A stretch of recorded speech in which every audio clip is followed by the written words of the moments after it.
Hi everyone, it's Emilia here. Welcome to another card making tutorial. Today I will be creating a layered and texture card using Lemoncraft Yesterday paper collection. These papers are in light beige and mint colors, absolutely beautiful.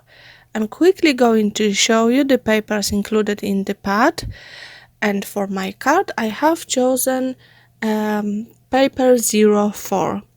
I used that collection many times in the past, but actually I never used that specific paper, and I think it will be perfect for my project because few days ago I have created beige foamiran flowers, and I think they will go really nicely with that paper. All the products used in the video you will find under the video in the description box, and if you will have any questions you can always ask in the comments.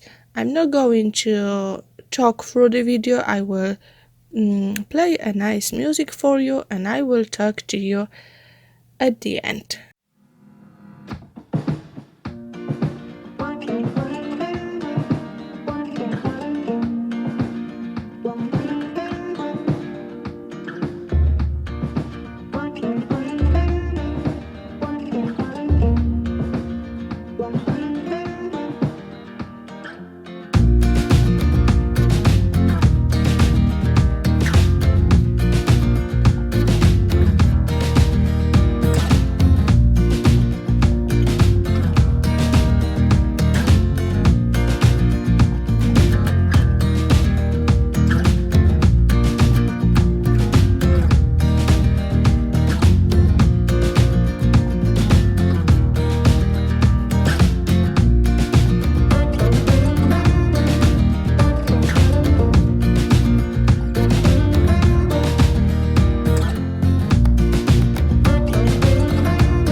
My card is almost ready, and I'm going to finish it off with a bit of sparkle. So I'm adding a silver glitter, and also I'm going to add 2 pearls in the holes in the little handle. By the way, I really love those little handles, and I used them previous on my cards, and I will give you a link to them in the description box. I hope you enjoyed that video, and I hope you like the card, and also I hope you will be back for more videos. Thank you very much for watching. Have a lovely creative day. Bye!